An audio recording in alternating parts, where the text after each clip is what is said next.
All right, then there you go. Everybody's unmuted, and we should be live now. So, good morning, afternoon, evening, wherever you guys are. Welcome to the live stream.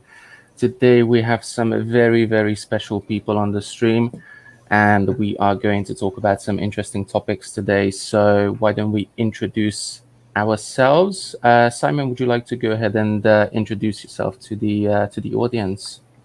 Yeah, for sure. Hey guys, my name is Simon. I've been doing YouTube for a year now, and I am originally from Shanghai. I've been staying in China for probably more than 25 years now. So yeah, just an ordinary Chinese dude. So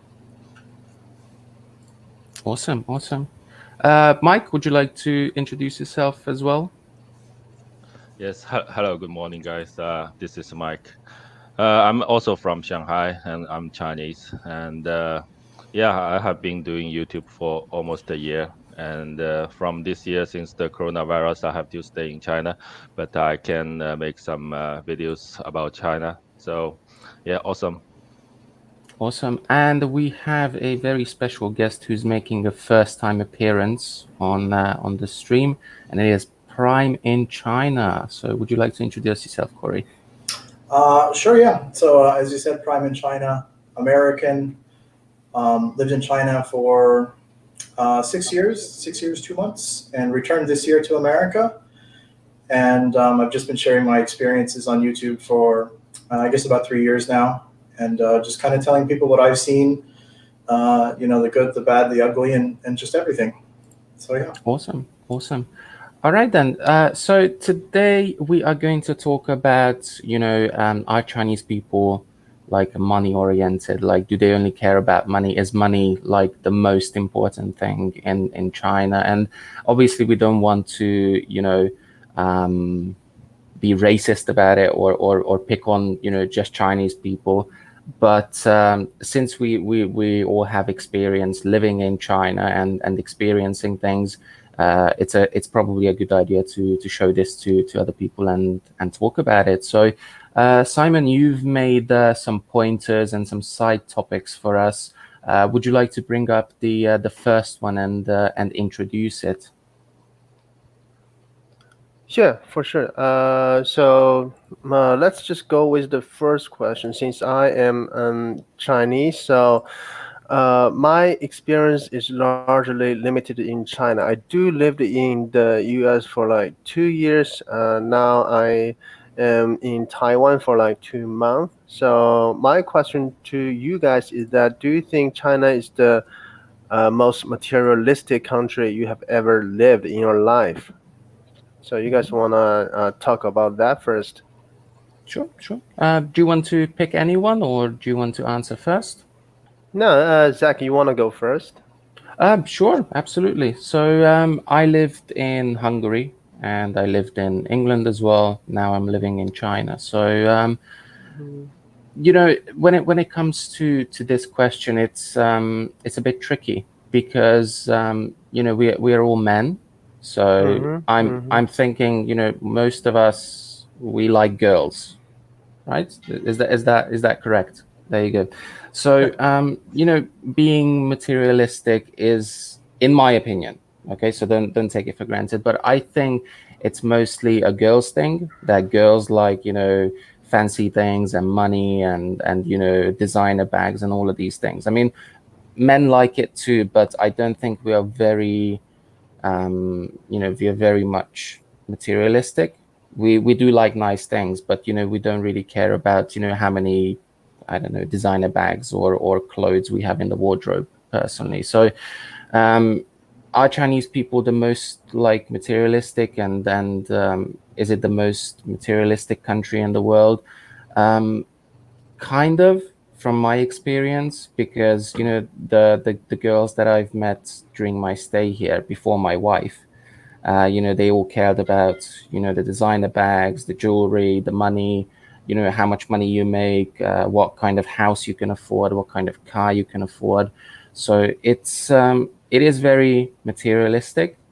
But Mm-hmm. if I want to compare it to England, British girls, they're they're pretty much the same. Like, they, before they jump into a marriage or a serious relationship, they evaluate, like, how much money can a man make, and what they can provide. But because there are more people in China, in my opinion, I think this, like, grows exponentially, and you can see, or you might experience that more people are materialistic, in my opinion. But I don't know what Corey thinks about it. Maybe he can elaborate more on this, because he also has a Chinese wife.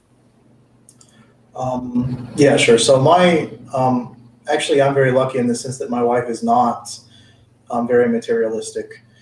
But I do think that being materialistic in China definitely does happen. I think everyone has kind of seen those silly cases where, people would get married and the guy would buy like 25 iPhones or something silly for his wife. And you would be like, why would you do that?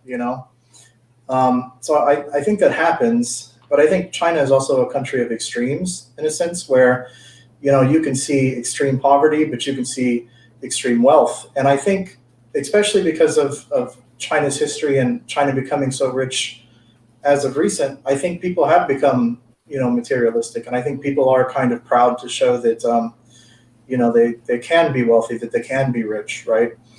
Where I lived in Guangzhou, it was very common to see people, that would have a Maserati or a Porsche or, whatever, right? And it's not to say that it doesn't exist in many countries, but from the countries that I have lived in, and maybe to expand on that without taking too much time, just traveling. I've been to over 30 countries, be it in Africa or Europe or many different places. And I would say that right now, perhaps China is the most materialistic place that I have been to. And like, that's coming from an American. And we're kind of told that, when we're young, that America is the most materialistic country in the world. And I think that when I came to China, I met a lot of materialistic people. And I think it's understandable, really. Like I said, China has become very rich. And, what's wrong with that, right? So, yeah. Yeah. Mike, actually, before we jump onto you, Mike, I can see that we are experiencing some troubles with the Correct, live stream. I can see that on Mike's channel it is working, but it's not working on yours, Simon, and not on yours, Corey. So I'm not so sure what is going on here. I can see that people are watching it on my channel and Mike's, but I can't see it on yours, Simon. So you might need to go into the streaming panel on your YouTube and press go live if you can, or you might need to send me the code again. Let me just quickly check my side. I think, do I need to set my stream to public? I think that might be the issue. Never done this Possibly, before, yes. so Yeah, possibly. Oh yeah, because last night we tried to do that and you set it to unlisted, so maybe that's the problem. Sorry guys, whoever's already watching on my channel and Mike's channel, sorry about this little like technical issue that we have right now. Obviously we'll try to fix it as soon as possible. Okay. Yeah, you should be able to see me now. I think it's fixed, for me at least. Let's have a look. I'll refresh your... Please. Yeah, absolutely. Yeah, it is working just fine on your side, Corey. Awesome. So let's have a look if Simon's working as well. Okay, I just changed my setting to public. Now I think everybody should be able to see me, hopefully. So let's see. Did you schedule a different time for yours? Because it says it's scheduled for 17:19 in the afternoon. Oh, I see. So do I need to do some changes? Let me quickly see. Manage. Yeah, I can see the feed is coming through, but So you might need to untick schedule for later, I think. Then you're good to go. So it is I working see. on Corey's channel just fine. That's good. It's working on Mike's. Where's the? Okay, here, edit, and okay. Now I think it should be fine. I just need to click save. Okay.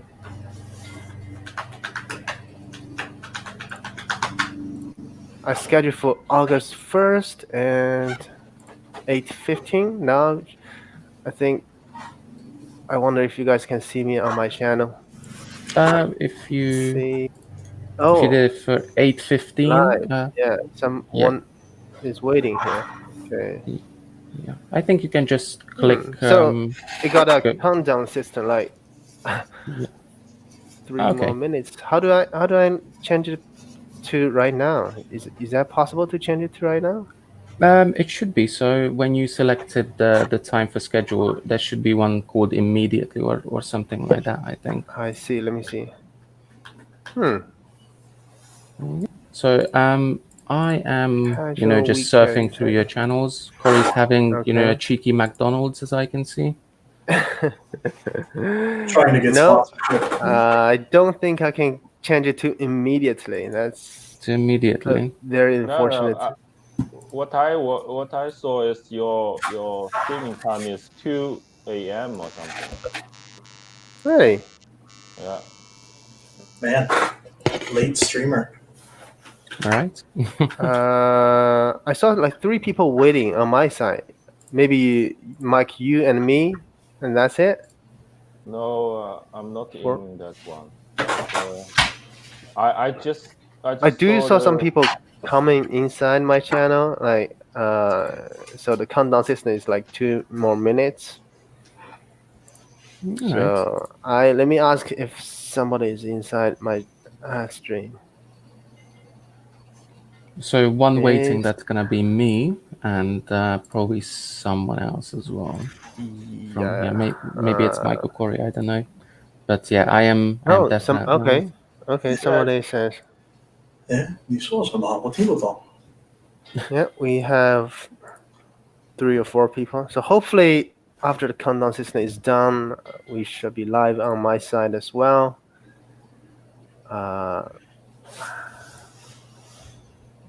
There you go. In the meantime, let's read some comments. Respond to the people because we already have a lot of viewers. So, Freestyler great. 39 says all 4 of you guys are coming in loud and clear. Great VPNs, guys.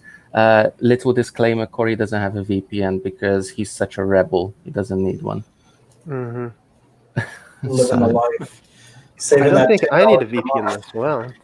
Yeah, Simon doesn't need a VPN either, so it's just me and Mike. But I actually switched my VPN off for the stream, and I only have it for YouTube on. So, but yeah, it's good. Same to me. Yeah. So in the morning, it seems like that the connection is better in China. The internet works better. Oh, okay. So yeah. There you go. So yeah, we have a couple of people on Simon's channel as well, like Jack and Mr. Dark. They are saying hello, and it says the stream is going to start for Simon in a second. So let's wait for that. It should be a minute or so. On Prime's channel, we have 4 seasons, 1 family. Hello from It says Taipei. waiting for Simon Yu. So do I need to do any change on my side? Well, that's apologize for someone's waiting. Yeah, I think you might need to press go live now I see. in the editor. So Okay. That might be the issue. Okay, just give me a minute. There you go. On Mike's channel, we have Sam saying hi, everybody. So yeah, it's good to have you guys on. Okay. Oh, I need to click that magic blue button. Yeah, go live. Exactly. Otherwise, nobody gonna see me. Yep. So if you click it now, we should be able to see you in about 5 or 10 seconds because of the delay. Okay. Yep. Now we are live, I think. Let's see. I'm so eager to see Simon. on his own stream. Yes, it is live now on your It stream. is? It's loading up now. That's Yeah, great. That's great. Yeah, we're awesome. live. Awesome. Yeah. All right, so let's do another introduction. A little delay, a little 15-minute delay, technical issue. Sorry about that, guys. It's the first time that we're actually doing a 4-people stream, and not last week, 2 weeks ago, it worked just fine with Mike and Simon. So I think it's because of Corey. America again. It's America again. America's fault. Yeah. Yeah. Playing American. Everybody hates America. Yeah, I don't really understand, but yeah. Anyway, welcome to the stream, guys. Good morning, good afternoon, good evening, wherever you are. Once again, so all 4 channels are live now. It looks like, and we are very happy about that. So once again, let's talk about today's topic, which is materialism in China. We started with question number 1, but we had some technical difficulties, so we're gonna go over that question again and the answer shortly. We're gonna give short answers about it. If you would like to rewatch the answers, probably if you surf around our channels, you can find the beginning of the live stream somewhere. Yep, just ride the wave. So question number 1 was, is China the most materialistic country you have ever lived in your life? So let's try to keep the answers, short, because we actually have a lot of questions and a lot of topics to go through today. So it was actually Mike who hasn't answered yet. So Mike, do you think that China is the most materialistic country? I mean, you lived abroad, so you can compare it to other places. Yeah, I'm now living in Sweden, and I was in Australia for several years. I can't say China is the most materialistic country over the world, but as a Chinese, I understand we bring this topic, like Chinese treat money in a very different, weird way. For example, like you guys talk about, like girls love bags and luxury things, etc.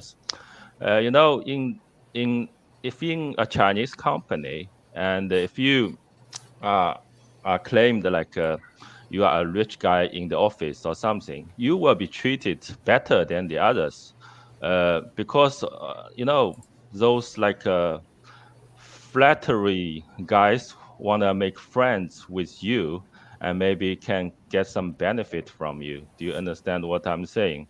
And things like, if you are rich in the office and everybody see you like you don't really need this job for surviving, and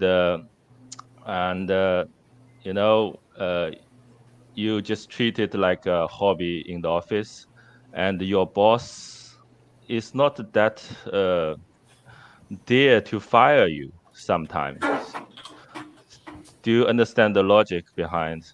Because you have money and you don't really care. But if you are like you really living on this salary and you have a heavy mortgage lending, you have to return the loan or something, then they can do whatever they do on you because you really need the job, So Yeah. this kind of things. But I don't really experience it in Sweden.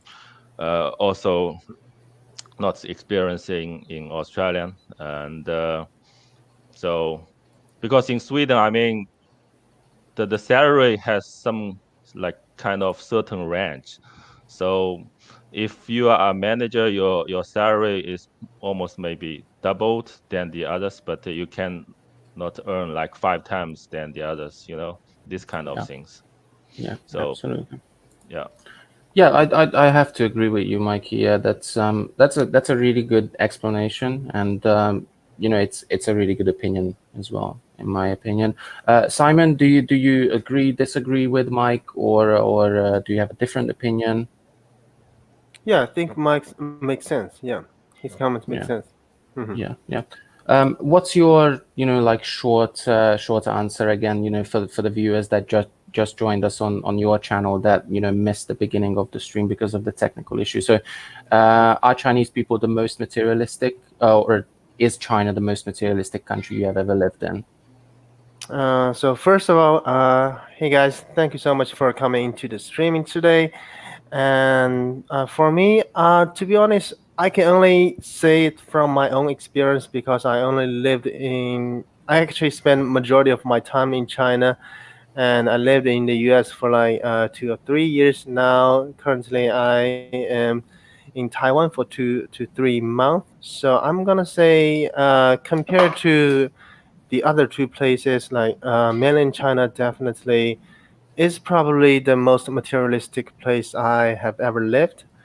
There are a lot of evidence, but I think the most one is that people in China, they work really hard. Or you would say people in China, they like working overtime. Like in Taiwan or in America, I don't think anyone worked that hard.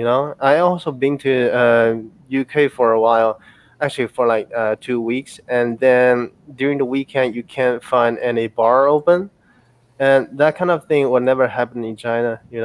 And in Taiwan, I also got surprised like several days ago. There was a very popular restaurant in the city center of Taipei, and like they only open for like 5 days, and the other 2 days they just gonna remain closed. I was completely shocked. Like, how can you just go like take some break like twice Yeah. a week, right? And you have to pay that huge amount of rent. And for me, as a Chinese, I probably won't be able to understand that. Absolutely. Corey, what about you? What do you think? Are Chinese people the most materialistic? Is China, a materialistic country in your opinion? Just, a shortish answer again, if you don't mind. Short answer from what I have seen, I do think so. Again, as I said before, I think it's probably because China has become very rich recently, or at least a lot of people have. And I think when a country progresses from an aspect of being pretty poor, and you get a lot of rich people, I think that people are excited about that. I think people are happy that they can have nice things. And again, if I had $20 million, I would probably drive a really expensive car too. I mean, why not, right? So I don't think it's something that is just a China thing, but I think it is a thing that is really looked up to in China again because of the history. But yeah, I think it's pretty materialistic. But again, I lived in Guangzhou, and as a foreigner that lived in Guangzhou, a tier one city, I did live in a nice area, so it was very common for me to see also. So that's my view on it, really. Absolutely, that's awesome. So we have loads of people watching us now. So again, good morning to you guys. Make sure that you hit that like button. Subscribe to the channels if you would like to see more China content from us. We are all making China related content. So we try to keep you guys entertained as much as we can. So yeah. Now my short answer regarding this question. Is China the most materialistic country? Are Chinese people really materialistic? Short answer, yes, I think so. I think they are very materialistic. But then again, I had experience in the UK, and I think it might sound a little sexist, but I think it's only just women that are Corey's losing it. Yeah. So I think it's more like a girl thing, that they care about the designer bags and the designer clothes. In my opinion, like personally, I don't really care about designer stuff. As you can see, I'm wearing a Zhonghua leaning T-shirt, so that's not designer clothes. That's like Nike in America or Adidas in Europe. So it's not designer. It's a sports brand. So. Do you know what I mean? Personally, I'm not very materialistic, and I never really cared about money. So, but once you're in China, you can get infected with this mindset that money is king, and money can buy you everything, which is kind of true in China. Like most things can be solved with money, in my opinion, and for example, drink driving, which is very serious in China. I'm a driver myself in China. I drive my own car here, and many people ask me, like, do you keep money in your car when you're out? And I ask them, like, why would I keep money in my car? Like, I don't want anyone to break into my car and steal money if I have in it. And they said the reason why you should keep money is if you go out and if you drink with your friends, then you want to drive home, and if you get stopped, you want to bribe the policeman. So that's one way how money becomes important in China. And I personally know a guy who bribed the policeman before, because he was drink driving. I mean, he wasn't like massively over the limit. He had like 3 beers, so the sensor showed that he had not much, but he was still over the legal limit, because in China this limit is very, very low. So even if you have like a beer and a half, you're still going to be over the limit, and they're going to pull you over, and they can actually take your license away for that. While as in England, you can have a couple of beers and you can still drive just fine, and nobody bats an eye, right? England, best country in the world. You can do Yes. drink. Well, I want to add on something. Sure. I think situation changes between province to province. If you are in Shanghai, if you are like drunk driving, for sure you cannot bribe the policeman, and the policeman will never take the money. So I think in China it's quite big. In some western province, maybe you can do Or this maybe also. some third or fourth tier cities, like policemen don't get paid a lot, so they might take the risk. But in Shanghai, I was saying, I don't think anybody dare to take the money from you guys, because first of all, they get paid pretty decent, and second of all, usually there will be a squad, like 3 or 4 people, if they want to try to catch the drunk driver. So, and most of the time they will have those like record cam on their shoulder. So yeah, probably won't take that risk. Yeah. What about you, Corey? Have you had any experience with driving in China, or riding a motorbike or anything like that? So a little driving. I didn't like it in China. I just didn't like driving. Guangzhou is very hectic. A lot of cars. It's kind of crazy. I don't know if it would work in Guangzhou to bribe a police officer there, but I know like in Foshan next to Guangzhou, a lot of stuff happens there that flies there that just wouldn't happen in Guangzhou. Like black taxis and all of that stuff. Like if you try to do that in Guangzhou, like they really do get on black taxis and things like that in Guangzhou. So I think if you tried to bribe a police officer in Guangzhou, I think you would be making a mistake. But yeah, I agree. I think in some of the smaller places in China, sure, it probably happens, right? It has to. Absolutely, so, yeah. Absolutely. So let me just read a couple of comments from you guys, from your channels.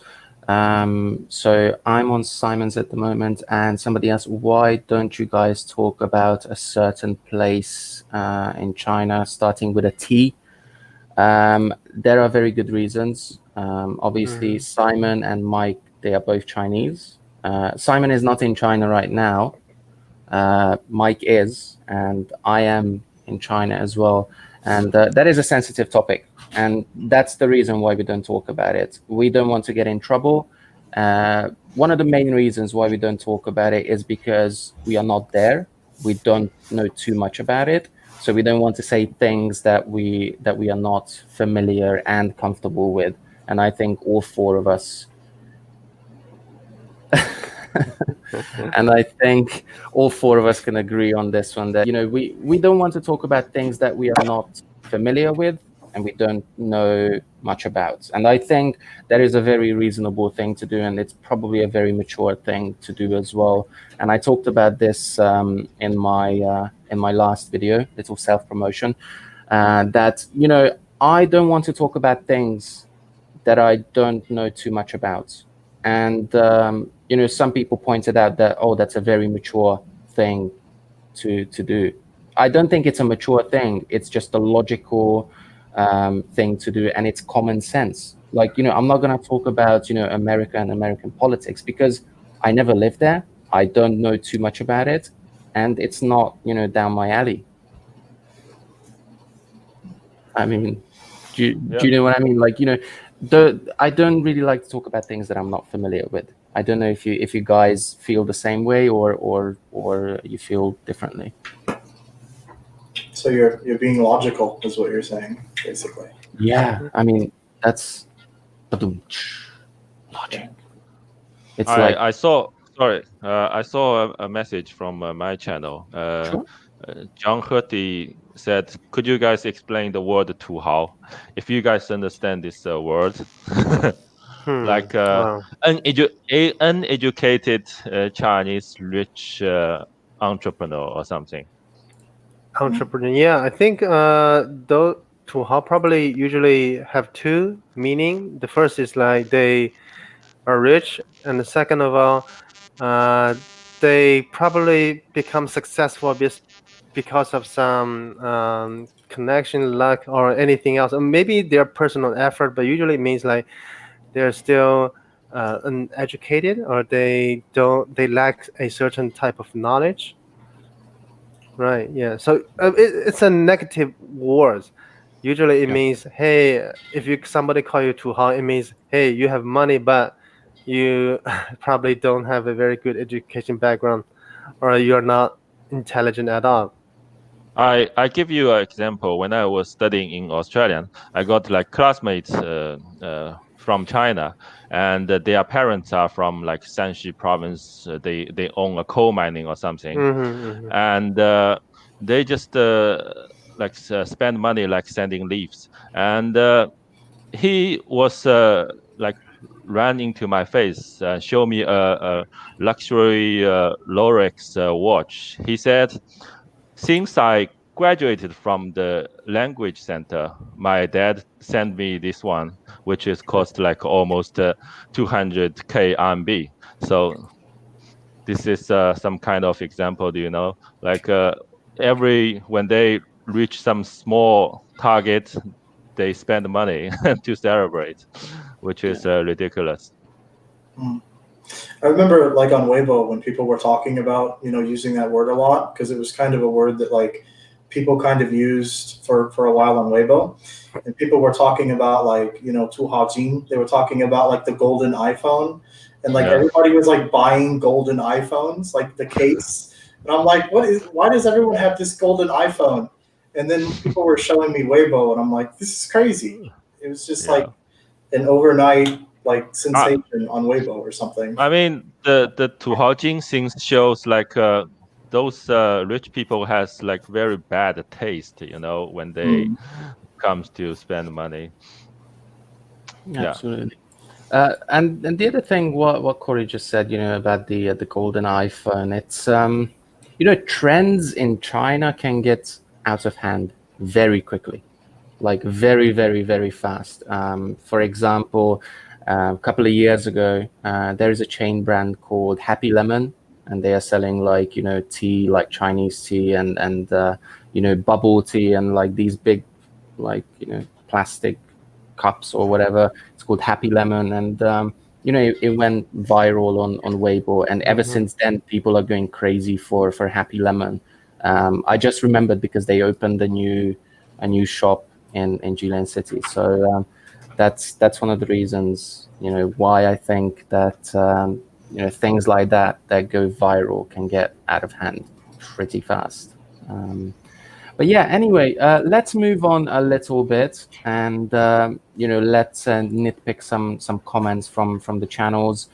Corey, do you want to lift someone out from the comment section from your side?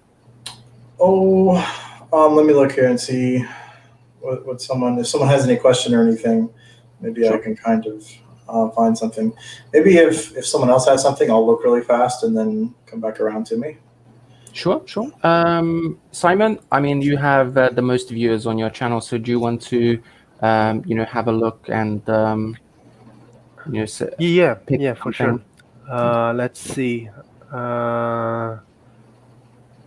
somebody asked me my opinion about Barrett. I did a video with Barrett, and I think Barrett genuinely liked China. And since Barrett and me, we are kind of friends, so I'm not in the position of making comments about him. Hopefully, in the future, I can make a video about those pro-China YouTubers. But now, I think let's just move on. So, do you think controlling what people say will control what people think? Yeah, oh, absolutely. I think brainwash is definitely a thing. If I keep telling you the same thing over and over, you're probably gonna believe it. If everyone around you keep telling you the same thing, and all the information you get only tell you one side of the story, and for sure, I would say 99% of the people are gonna believe what they've been told. And it's all about viewership. You go talk about Tibet, you're in trouble. It depends on what you talk about, and yeah. Um, yeah, I think let's just move on. Yeah, absolutely. Quick question here from your channel, Simon. So Peyton says, Zach, how can you climb the wall and access YouTube like this? That's how I climb. Yeah, so you use a VPN, and I You can't did a say that. Oh, really? So, um, so I think here, the word is getting more and more sophisticated. But basically, if you're trying to access those foreign websites in China, most of the time the VPN helps you to encrypt your message and send it to a different IP, which is not on that blacklist. So then it helps you to, uh, to do the packet transformation. Absolutely. All right. So next thing that we're going to talk about is examples in China that shows Chinese people love making money. So can you guys share some examples that shows that Chinese people love making money? Anyone wants to go first? Or yes, Corey, tell me. I think one thing. Sorry, tell us. Sorry, it's not everything about me. No, I think one thing that's interesting about Chinese people is that, and this is probably because of the technology in China too, is that anyone can kind of be a salesman, right? So you'll see girls on like WeChat, like selling clothes and purses, and you'll see all kinds of people that have like their own small little business type situation. And again, that's great because it's so easy to accept money in China. Here in America, like, hey, dude, can you give me your debit card? Like, you can't easily run someone's debit card. In China, it's just so easy to send someone money. You can literally just stand on the side of the road and have a WeChat QR code, and you can buy and sell things. And that's what, like, I think a lot of Chinese people do. They make extra money by doing that. I know that for a long time, my wife's sister made more than my wife just selling clothes, on WeChat. And my wife's, like, her pay as a Chinese person is quite high. And it was crazy to think that she could just sell clothes.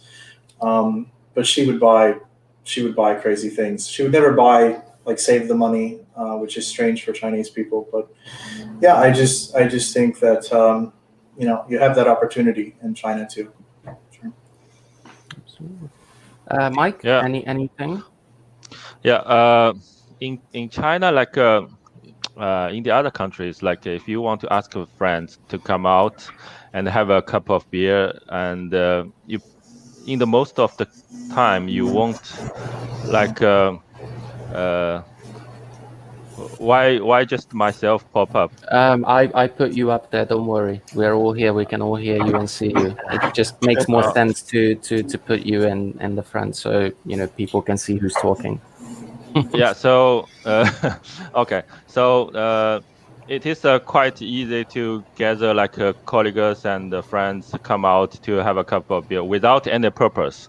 But in China, if I contact like my old classmate 10 years ago, we knew each other in the college. In the most of the case, they say I'm busy. But if you say like I have a business want to talk about, if you are willing to come out, and we can figure out how to like export products to Sweden or something, then they come out, you know. And in the most of time when you introduce a new friend to someone else, and if you say this guy is a boss of some company, then it's much more easy for you to make friends. So I mean, everyone may, at least in Shanghai, in the megacity, is looking for something related to the money, to earn money, you know. Otherwise, they do not have time to uh, for those kind of activities. So that's my example.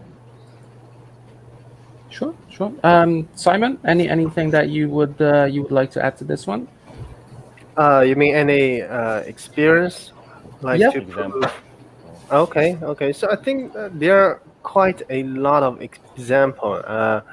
The first one will be the value system in China. So if you, the definition of being successful in China mostly will be related to how much money you make and what kind of college you graduate and how many houses or apartments you have. If you ever be involved in a conversation with like Chinese old aunties, like Chinese RE, then most of the time they will talk about, hey, how many apartments you got and what, how much you get that apartment and how much money your kids get and what kind of college they go to. So I think that is a very good indicator of like how materialistic we are. So basically, the daily conversation only we only talk this kind of topic in our daily conversation, right? So we I don't think we talk anything else. Well, of course, we talk anything else about traveling, like recent issues. But I would say most of the time you hear those IE talking about their real estate property plan in the future and about stock market. So I think that's one of the indicator. So yeah. Yeah, I have something to add on to Simon's Okay. comments. Yeah. Uh, when you talk about stock market, in the year 2007 or the year 2015, when the stock market surged to like growth quickly, then a lot of uncles and aunties, whether they understand the stock exchange or not, they flood into the stock market to buy something without any research or pre-investigation on the company. So it is some kind of speculation when you can easily earn money in China, then all those kind of people will follow you. That's why we had some kind of issues for, I think it's what's that called? P2P. Yeah, peers to peers. Yeah, loaning. Yeah. So that's the place that like the majority of the Chinese people get frauded. So this is just some add-on. Sure. Corey, do you have anything to add about this one?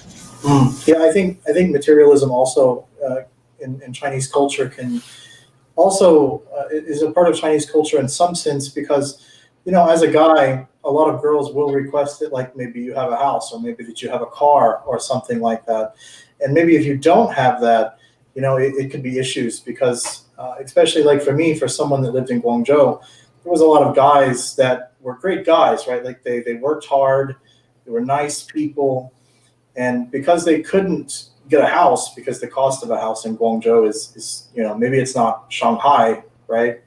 But it's pretty high, and so a lot of those guys would struggle to find girlfriends even because the woman wouldn't even give them the time of day.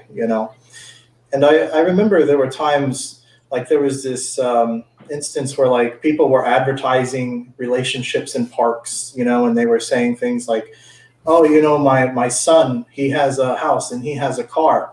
I think that's something that's very deep rooted in Chinese culture, and probably because of safety, poverty. I think Chinese people really depend on having a house. It's like the first safety measure. Whereas if in America, maybe there's a lot of people that just prefer renting. So I think it's a form of materialism even. Yeah. Also, just to add on to that one, the dating thing in China. Some places they have these parks where the aunties and the uncles go out to play as a matchmaker, and they take this like piece of paper with their grandsons or granddaughters, like picture and details saying like how much this person makes, what kind of salary they can expect, what sort of materials they already have.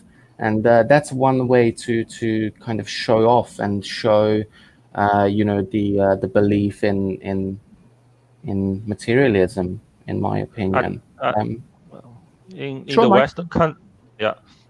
In the Western country, maybe the salary is some kind of like privacy. You always keep away from the topic. But in China, like in the majority of time, those aunties and aunties will ask you, what is your salary?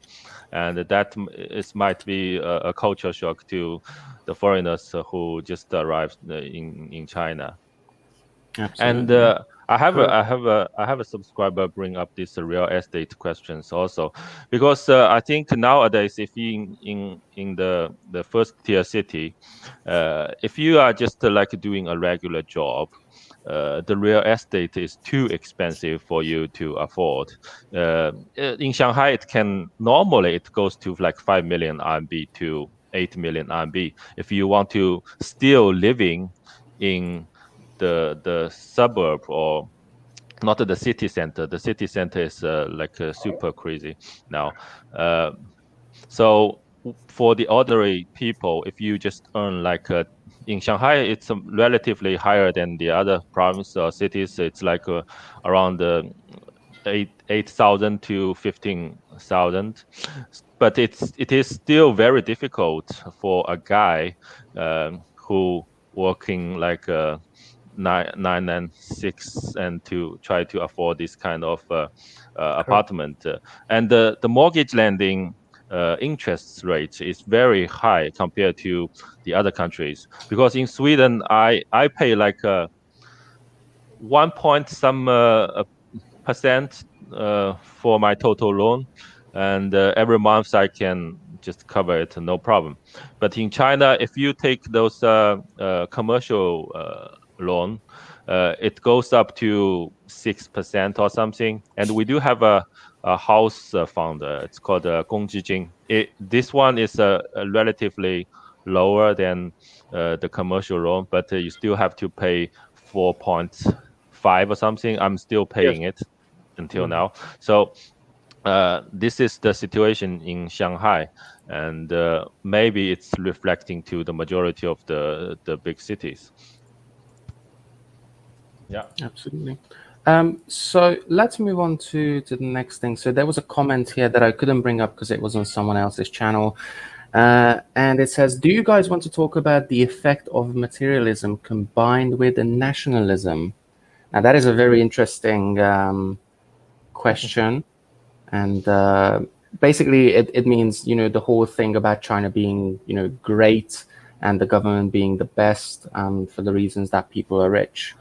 So this is something that I think we can talk about. I don't think we're going to receive any backlash about this. So when you combine materialism with nationalism, what do you think? What do you get? Is it, a very narrow mindset, or are people, going to focus on other things as well? Or, people just going to stay closed-minded and just focus on materialism and believe that, the country is the best, and because of that, they can have all these materials. Corey, what do you think? Do you want to tackle this one first? Sure. I think one thing is that China has really come a long ways. In the time that I was there, Guangzhou grew immensely. And I think one thing that was very interesting was that there's a lot of rich companies in China. There's quite obviously the government is very rich in China, but the government being rich and companies being rich is not exactly the same thing as people being rich. And while Chinese people are getting richer, there's still a lot of Chinese people that aren't rich. So I think a lot of Chinese people like to say, well, look at all the beautiful things that we have. Look at all the beautiful things that we've built. And it's kind of in America. A lot of times people care less about that. They're more concerned about my space and my house and my stuff, right? And so I think it does become a part of nationalism. And I think that the only issue with it is that a lot of the stuff that are beautiful in China that are not natural. Of course, there's a lot of natural beauty there too. A lot of the things are either companies or either, again, Big Brother, right? Absolutely. Simon, do you want to explain your opinion about this? So I think nationalism, there's a huge piece of nationalism is actually coming from materialism, because China is not a let's say democratically elected government, right? So they lack a certain type of legitimacy to tell people that we should govern the country. So usually they will say they will choose this materialism to prove that they are being successful in China. So I think you guys probably heard this quite often, like whenever there's some problems, some thing happening in China, or someone makes some criticism about China, then even the government and a lot of people, they will make that excuse. But China have lived 1.4 billion people out of the poverty, but there's a huge economic development within the past 30 years. So they sometimes use this materialistic achievement to justify some of the things they failed to do, or they try to justify their legitimacy. So I'm gonna say, especially nowadays, you can hear more and more from from our official media that they always talk about this. Usually, they try to boost their nationalism. They always use some like materialistic footage, like skyscrapers, fancy public infrastructure, stuff like that, and like military power. So yeah, I think nationalism and materialism, they are correlated with each other in China. Absolutely. Mikey, anything you would like to add to this one? Yeah, I think the definition about rising of the country is quite simple. Like when in the school, you always hear those kind of story, like 100 years of humiliation from the colonizer, period, and our country was like really poor. That's the reason that why we were defeated or something, and then now we are getting richer and richer. Then it's the time to fight back or something like this. This is the basic theory of those nationalists has. Yeah. Absolutely. So yeah. So, Mikey, there is a question on your channel that you would like to bring up. Do you want to ask Simon this question? Materialism. I'm Chinese. Okay. Yeah. So, what Simon? The question is, what do you think about different values in Taiwan? Different values in Taiwan. Well, I would say Taiwan and mainland China, they share a lot of similarity, because they most of them share the same roots. So when I come here, I don't feel I mean, ordinary life, I don't feel too much differences. But yes, indeed, there is some difference, which is quite hard to explain in a short period of time. But I'm gonna say people here, they are more. I'm making a generalization. It might offend a lot of people, but I would say most of the time you feel people are more civilized here. So yeah, especially compared to Oh dear. I just hurt somebody's feeling. Damn, risky. So especially in in China, it's a large place, and we have third, fourth tier city. And if you ever go to a very populated place, sometimes it will be quite chaotic, right? A lot of people they don't follow the line, but in Taiwan, you will never experience that. Everybody is following the rule. I would say sometimes I feel the order we have is even better than a lot of Western country. So, and also in Taiwan, I feel people more they tend to enjoy their life more often. I mean, in Shanghai, I feel like people are the past in Shanghai is very fast. Like people just go there, go here, and they work. They're willing to work overtime. But in Taiwan, I feel like people are enjoy their life more than people from China, I would say. But that's just my short experience. Only lived here for like 2 or 3 months, and there are a lot of uh, differences for sure. But yeah, let's just. Absolutely. Mhm. So let me just, cherry, excuse me, let me just cherry pick a comment from Corey's channel. 4 seasons, one family. Sorry, 4 Cs, one family says, thank you for putting this together, Zack P. You don't need to thank me. You need to thank these guys that they're willing to put up with me. And, and then nothing, no, it's not about you, Corey. Just because he is your subscriber, that doesn't mean it's about you, man. But yeah, thank you guys for joining this live stream and willing to talk about this topic. I mean, some people pointed out that we are competing against another stream. I don't know who they are talking about. I don't know. Do you guys know who they are talking about? Is there another stream about China? Are there other YouTubers about China? Personally, I You don't mean know any of them. you mean the Um, Canton show? Something to say. I don't think that this is a competition at all, and the reason for that is because all of us have very different ideas and very different views. You've got a British guy here, and you've got an American, and you've got two Chinese people, and to be honest, like we're not going to sit around and circle jerk each other. We have our own opinions. I think So, that means different thing, right? right. I don't feel like we're competing with anyone. I feel like we're doing something different in that way. Yeah, absolutely. So it's definitely not a competition. If people think that we are competing against each other, then that's just the wrong mindset. No.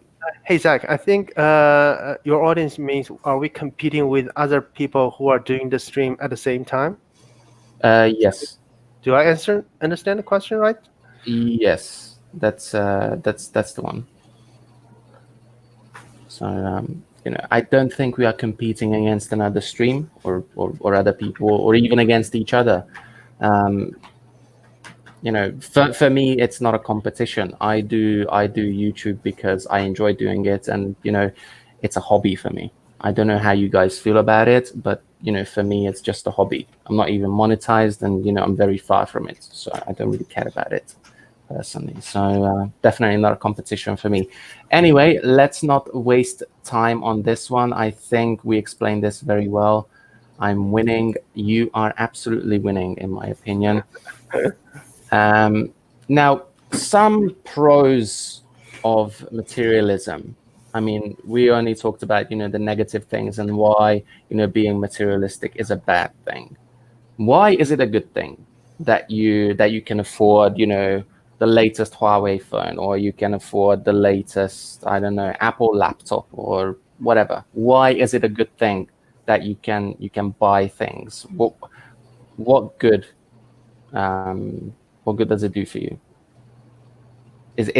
Is there a good side of being materialistic? I know it's a difficult question, but I think there are some positives that we can highlight about materialism. I can see you guys are thinking very, very hard. Like think tanks. Can I go Mike? first? Absolutely. I mean the positive side is during this like 30 years open up of our country, I do really see the improvement of our living standard for sure. Like when I was a kid, I was living in like 10 square meter apartment without sanitation. Like you have to go to the public toilet to take a dump or something. So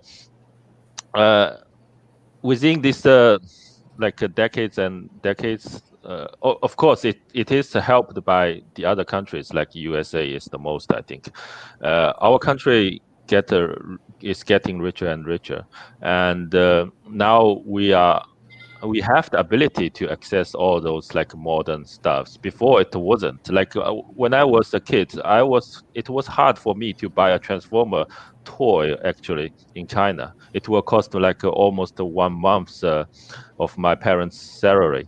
But now you have all these things that you can afford with. So this is the positive side for sure. If you want to deny or not, it's the fact. And before, like I can say like 99% of the Chinese people has no car. Now you see those cars everywhere. So, and for those old neighborhood, you don't even have a space to park a car. So that's the positive side. Absolutely. Yeah, I completely agree with Mike.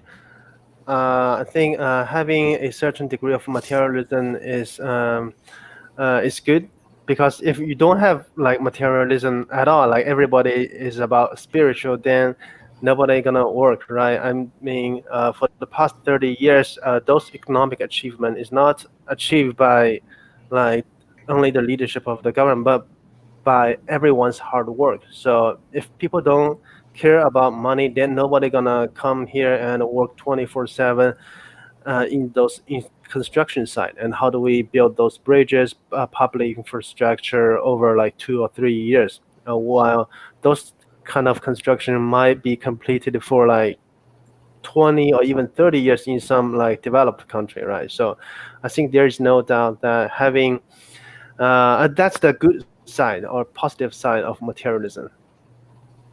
Because Absolutely. indeed, for the past 30 years, especially for us, ordinary Chinese people, we can see the improvement economic-wise, and yeah. Yeah, like you said, I also have to agree with Mike on this one, and it's to some degree, yeah, you need to be materialistic, and you need to like have this mindset that I need these things, because sometimes things become necessary. They become like have to things. For example, a phone, like having a phone, in 2020 is a have to material. You must have it, otherwise you can't live. Like in most of China, like using Alipay or WeChat is something that you can't avoid, and the only way that you can do it is by having a phone. So that is a material that you must have.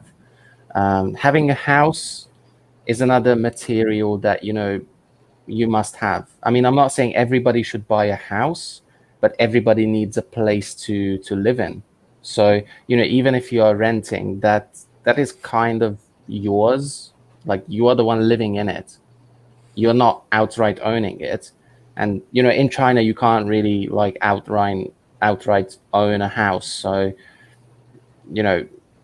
I think you know what I mean by this. But then, having designer bags and all of those things, those are not necessary materials. So, there is a very fine line with this one.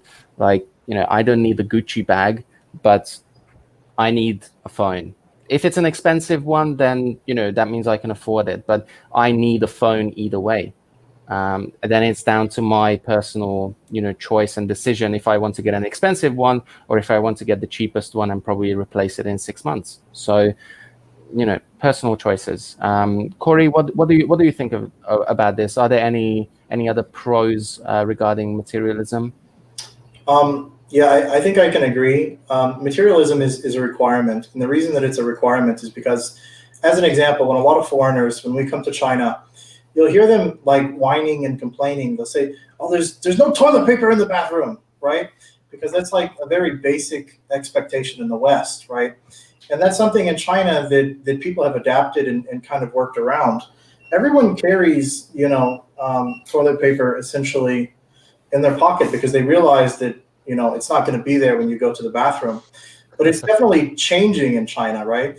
Like in Guangzhou, there are so many places now that you can go that because, probably Chinese people got tired of it, right? They're like, there should be toilet paper in the bathrooms. And I'm sure they've complained and they've pushed, and now you can go to a mall or whatever, and there will be toilet paper there, right? So there has to be that standard. So I think that that's something too, is materialism is not just about, I'm not taking away from what anyone is saying, but it's not always about Gucci bags. You have to have that standard also, of course, a minimum standard. And I think that's one of the shocking things, again, to foreigners, is when we come to China and some of those basic things that maybe foreigners are not used to, when they don't get that, it's very different, right? It's just very different. Absolutely. Actually, I have an example for you guys. So, in China, it is hard to buy deodorant sticks like this one. So that is a kind of material that I can't live without. You guys won't understand, Simon and Mike, because Chinese people, they don't sweat apparently. No, I think it is. Oh, sorry, I was racist again. God popular damn in it! Now I'm China. gonna get cancelled. Yeah, I think a small fraction of people do need to use deodorant in China. So, we have some old mindset that's saying having a certain type of smell is bad. But now as we got more and more developed, so people actually tend to be open about that. So actually, if you go to a 7-Eleven or Family Mart, you can actually find these type of amenity. Maybe in a third-tier city, it's still not available, but for sure in Shanghai, you can actually find it everywhere. It's quite popular, actually. Yeah, absolutely. So, but yeah, that is one kind of material I must have. Otherwise, people gonna they won't get closer to me because they will think I smell bad or something like that. I don't know. It's just a foreign problem. People talking about all the foreign privilege, but this is a problem that we are facing as foreigners because we smell like shit. So anyway, there are loads of comments to go through. Freestyler 39 says, is Corey starting a GoFundMe for his legal fees against a certain lawsuit in China? So it's gonna start on GoFundMe.com / Corey's fund for legal fees, I believe. So if you want to donate your last pennies, go ahead and do it. Please, because he needs it. Anyway, let's not drift off topic. Let's move on a little bit. What are the reasons? Why do people become materialistic? Why do some Chinese people become so materialistic that they think that they need to buy the 10th Gucci bag and the second Ferrari and the third Lamborghini and the 5th G-class Merc? Why do they need to get to that level? What's the reason? Why do they want to get a second Ferrari when you can only sit in one at a time? What's the reason? Why do people hoard these things? That's the right word. That's what I was looking for. So why do people want to get like 3 iPhones, for example, at the same time? What's the reason behind it? Corey, what do you think? I think in Chinese society, I think being rich and wealthy is something that is perpetuated a lot. Like if you watch Chinese TV, especially girls for like dramas and things, like it's always rich people. Like all the people are rich. They rarely have like that like really poor guy that the girl falls in love with. I just think that like it's just something that people see all the time. And again, I think it's also about a lot of the history too. Is people have started to get rich in China, but I think again you see it a lot. on television. Of course, you see it a lot on signs. To me, it's a lot like Los Angeles is in America. You go to Los Angeles and like it's way different than the rest of America in a sense. People there maybe are more stylish, more materialistic, and I just think it's the same way. I think if you're in Guangzhou, Shenzhen, Beijing, Shanghai, you're probably going to see more materialism in those places. Absolutely. Just a little disclaimer before we move on to you, Simon and Mike. Obviously, this doesn't apply to every single Chinese person, and we are not generalizing.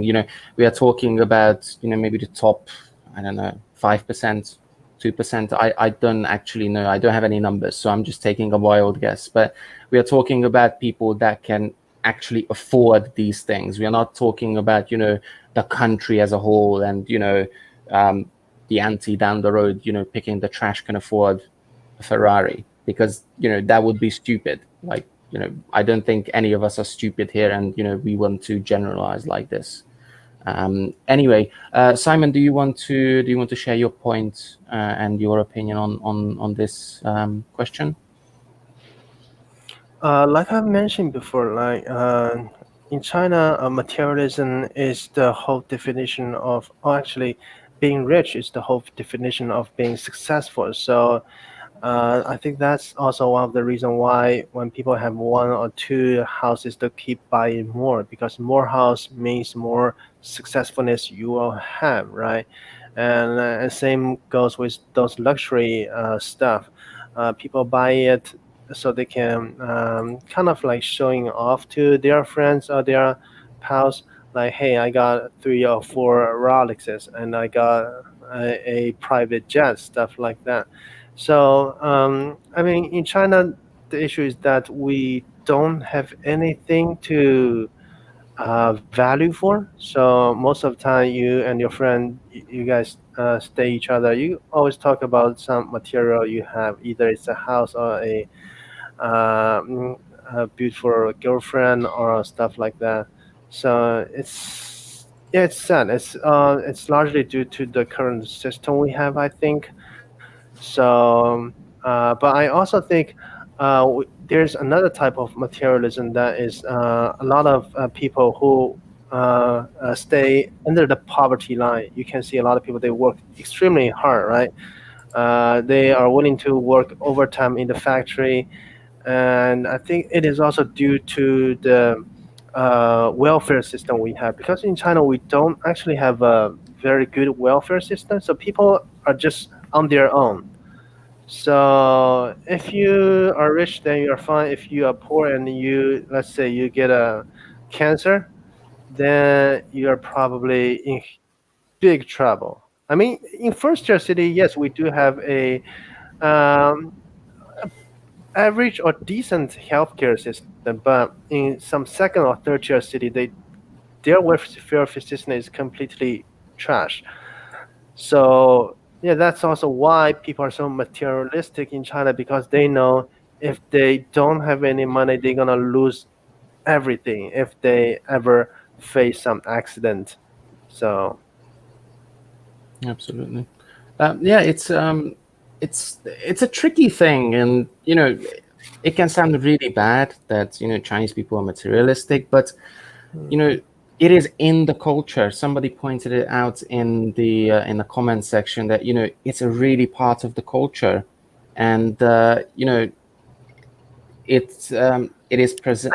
It presents itself more than it does in the Western cultures, and they kind of have a right to it, so they kind of earned it.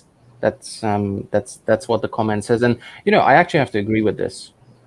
I Corey? think I Sorry. Yeah, go ahead, Mike. Sorry. Yeah.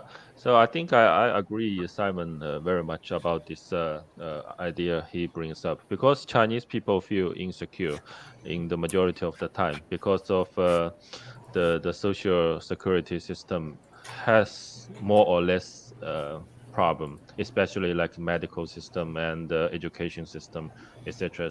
Because in Sweden they don't do a lot of like saving up also, but they do have like a free education system and the medical system, so you don't have any worry about the retirement after you retired, and when you're living on the pension. In China, the pension isn't very enough for the older guy to cover their medical expenditures. So that's why you need to worry about your like later ages, so when you don't have a lot of ability to earn money. So that's why from very early ages, my parents asked me to saving up something. So this kind of psychological things always applies to the Chinese. Yeah. And go back to the why people buy like luxury things, etc. I think buy a Lamborghini car or Gucci bags. These kind of things mainly pointing to those like Fuardai, like second generation of the Generation, riches. yeah. Be- Yeah. because they don't have any like dream to realize. They don't know how to spend the money in a correct way. Maybe to build up some company to make some good things to the country. I'm not I don't mean like everyone, but in the majority of the times they are just like spoiled children and living overseas, and they have like huge chunk of money in pocket. So that's why they spend the money in this or that, or even on girls. Yeah, so that's what I want to say. Sure. Corey, you can bring up your ideas. Yeah, so I kind of want to say that I definitely agree with both of you, Simon, and you below me. I definitely agree with you. The social system thing is, I think that was one thing to me that was really shocking about China was that you see things in China that say like, oh, socialism this and socialism that, and then you realize that for Chinese people, the social systems are not very good. And a lot of the systems are contributed to Chinese people out of their own check, out of their own money. The housing funds and the medical funds and things. And then sometimes the restrictions on them are really extreme. Like maybe you can only take so much out of your housing fund, per month or whatever it may be, right? And maybe your medical fund, you can only spend so much at one time. And I think that's something that we really take for granted in the West, is how good a lot of times our social systems are. And I think that's one of the reasons that, pretty much everyone in China does have a job, right? Whether, even if it's just sweeping or something, doing some basic labor job, everyone in China seems to work, because the alternative is just, you would have nothing, right? That's pretty much what you would have. So I think it's an interesting concept, because it's something that we talk about in America, is that we should get less social systems. And I think a lot of Chinese people want, more social systems. They want more help, of course.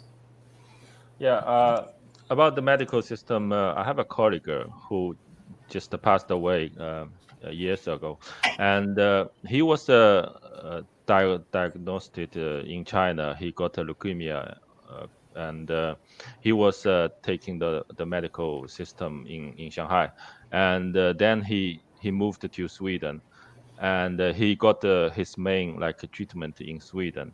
And when I was like his last days, when I were there, he told me, Mike, here in Sweden, which he meant, uh, they care about me like 24 hours every day, and he said I don't have to pay anything.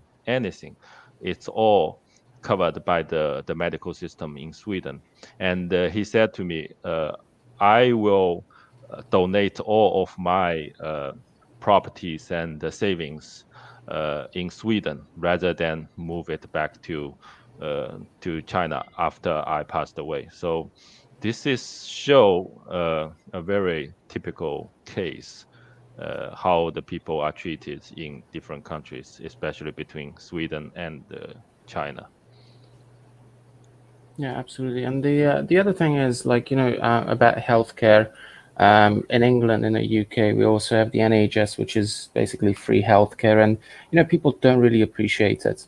They cheat the system. They use it for bad things, and they're always trying to find loopholes. And I don't think people realize how valuable it is to have free healthcare and to be able to go to the hospital with whatever problem you have, and get treatment for free.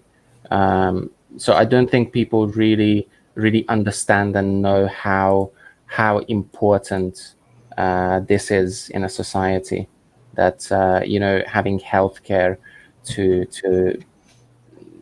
take care of you, basically, I mean, especially for free when it comes to like the price. I have more things to talk. Sorry. In Shanghai now, because this is the richest city in China, we got those hospital, which is seems like the top hospitals of China. And now, if you want to have a reservation, if you want to have a reservation, and then depends on which depend on the level of the doctor you are going to see. They charge you differently. So if it's like a senior level like a doctor, then they charge you, now it can be up to 200 for the diagnostic. And if some just graduated doctor, you pay 40 RMB or something. See what I mean? They measure this in money, which is ridiculous. I even saw one doctor charge you 1,000 for a time. So, but this is every time when you go to the hospital, it's not like in the Western country, you got a very patient doctor talk to you like quite a long time to understand your situation. It's just a go in there, and they treat you like on the assembly lines, and in the same method. And they ask you to do like those checks. Oh, you have to check, do a blood test or something. Then they bring back this kind of test, look at the data, and they just treat you in very same way. It's not like understand the certain patients, understand their situation, and give them proper treatment. That's another thing I want to bring up. Absolutely. Just a little side note before we jump onto you, Corey.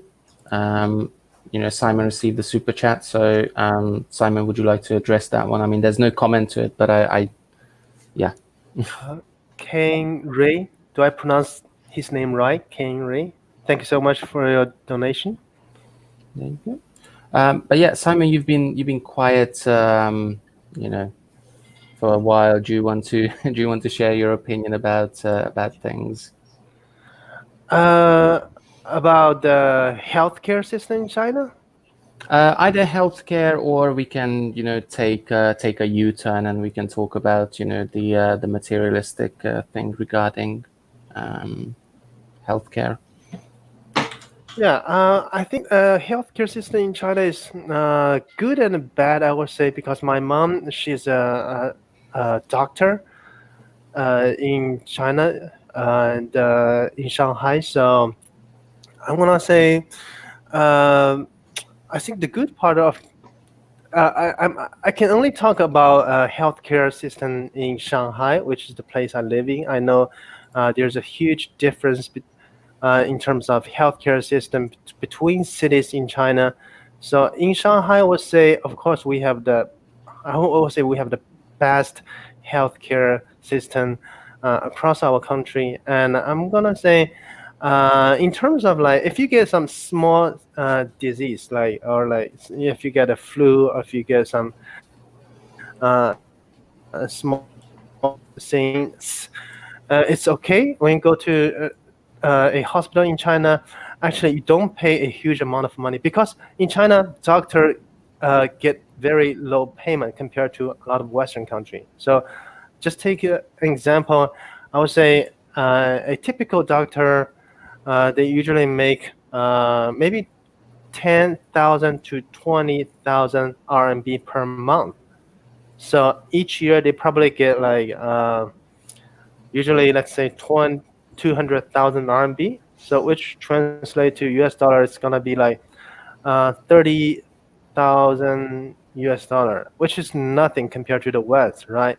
In the West, you probably can make $300,000 per year, or even like $1 million. So my point is that because of the low payment, usually if you get some like small disease, you don't have to pay a ridiculously amount of money.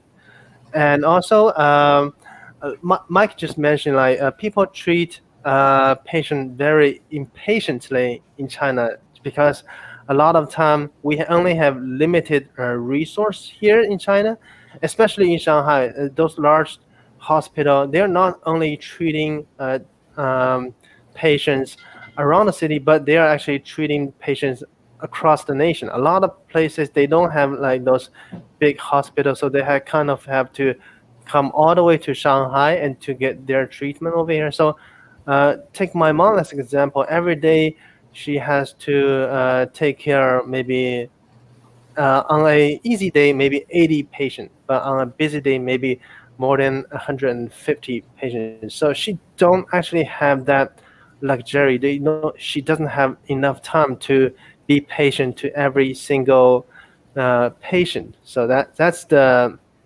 practical side. So so it means in China we don't have enough doctors for our citizens, and uh, I would say it's kind of like positive and negative. And also, if you get a very serious illness, like Mike just mentioned, if you got cancer or leukemia, then for sure it will cost you a huge amount of money. In Shanghai, a lot of treatment are taken care of by the social security system, but most of the time, a lot of treatment need to be self-sponsored because they are imported like treatment. You can get a basic treatment from the our national fund, but if you want to get like those like advanced treatment, usually you need to spend a lot of money. And also, I think China also impose a huge amount of tax on those imported drugs. I know in a lot of people they can't afford those imported medicine. In China, they have to fly to India or either go to Hong Kong or Taiwan to buy those medicine themselves and then bring them back to China. Absolutely. Like you want to add something? Yeah, I just wanted to ask Mike because he was very eager to say something. I think the medical system we can claim those like inpatient fee, like those expenditure like man labors, but the material we are talking about the materialism, like the medicine and the material using in the surgery. Usually, if you want to get good material, it's imported from the U.S. So those things are very expensive, Correct. and Correct. yeah, so. And also, I want to bring up another thing that because the doctor is underpaid in China, so they have to find ways to generate their profit. So, if you ever know some doctors, you will know like getting some sponsorship from those medical manufacturer is not a real thing. Okay, almost all doctors, if you have if you're in charge of like making prescription for a patient, then you will get some of the benefit from those medical companies, and that's very popular in China. It is also unfortunate because of the current situation. So yeah. Yeah, but back to what Simon said, like his mother is very busy every day to see the patient. Yes, it is true because we got like this trust crisis upon on the medical system. You're always looking for guanxi to find some doctor that you know. Maybe they will treat you better. Yeah, this is true. And people only trust those like big hospital. We have like a tier system for the hospitals as well. Like in China, you got like 3 tiers are the most best hospital, and people from the other province always come to Shanghai to look for those medical organizations to get the treatment because they don't trust the local small hospitals, and that's why you got like tons of people in the famous well-known hospital rather than a small clinic in the local neighborhood. So that's another point. Absolutely. So I just want to add one more thing. So I saw somebody on my chat ask me, what kind of healthcare costs, what can be treated for free?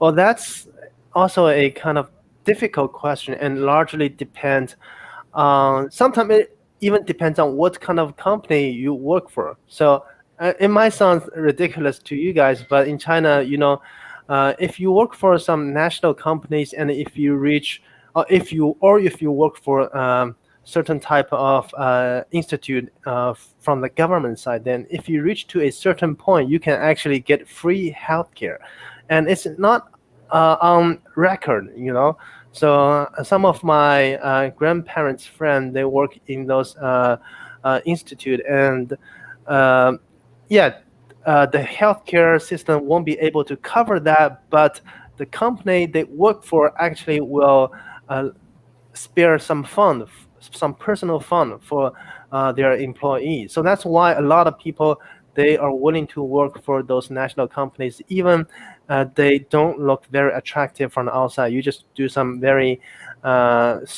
meaningless work or some very basic work, and you don't actually get paid a lot. I mean, if you look at it from the outside, but actually you get a certain type of benefit hidden, which is hidden, like people don't see it from the inside. So, and yeah, so that's basically it. Really depends on different cases. So for sure, if you are a high senior officials in China, then you will get the best treatment. Usually, you don't have to wait in the line. Absolutely. I know it sounds ridiculous when you spend your whole life in a tedious position is just for some occasional crisis happen in the future for yourself. But Maybe. actually, So before we drift off to another thing, sorry Simon to interrupt you. Yeah, no I just problem, want to ask because I have a question for Corey and he has something to say as well. So let's start with his opinion and what he has to say. Then I will ask him the question.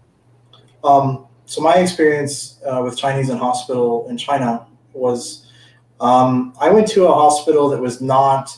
I think a lot of cities have that main hospital that is maybe the really rich, the really nice hospital. I almost died in China, actually. And I actually went to a hospital that was not that main, very nice hospital.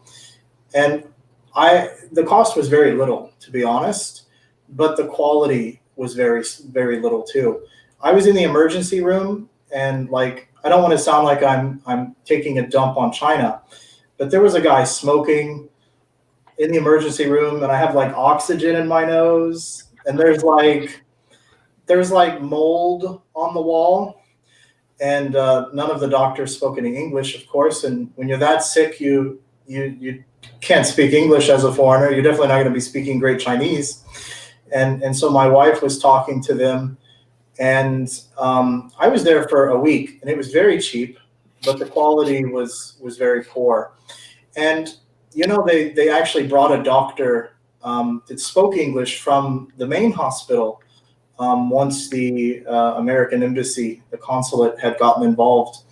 And he was great. He was awesome. He was, I can't say more good things about him. And then later on, after I had recovered and gotten better, I actually went to the main hospital in Guangzhou, the international hospital. And so I just kind of want to say, like, to any foreigners, or I mean, Chinese people obviously know this already. Like, to any foreigners, like, if you can go to the international hospital in your main city, like, go there. Don't go to like a small clinic, or don't go to like the smaller hospitals, because if you're from the Western world, you might be severely let down. And as Simon and Mikey down here said, it's largely because of the population, right? That's one thing. As a foreigner, when you go to China, the population, no matter where you're from, because like I live in Chicago, I've been to New York, I've been to every major city, and I lived in Tokyo for a while, and it was like to go to China was like eye-opening, and you realize that everything in China, even the medical situation, is a battle between population and quality. It's very difficult a lot of times. So yeah, any foreigner, like if you get sick, go to the main hospital because it will be 10 times better usually in my experience. Absolutely. That's all I wanted to say. So the question that I have for you, and I'm going to flip the coin basically. What are the three like if you go to a hospital in America for any reason, can you get free treatment for anything? Is there a possibility to get free treatment for anything in America? So yeah, if basically if you're a person that lives below the poverty threshold, you can usually get some kind of free healthcare, of course. If you live above the poverty threshold, which does kind of suck in America, there's some people that are like, I'm not doing too well, but they're not poor enough to, you know what I mean? And there's actually quite a few people in that position.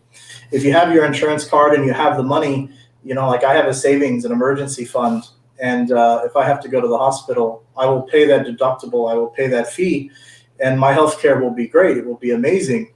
But if you're a person in poverty, and you're not poor enough, perhaps you're stuck in the middle. Whereas if I think in China, you're always going to get some kind of coverage. And that's not to say that in America that you won't get help, that you won't get coverage.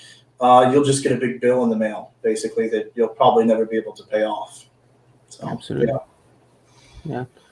Like I said, the NHS is completely free in the UK, and I think we have good healthcare, but obviously it's crippled because of the current situation and the mismanagement of the government. But that's another issue. I don't want to dive into this because it's not really involved in today's discussion. Anyway, there's a quick question here.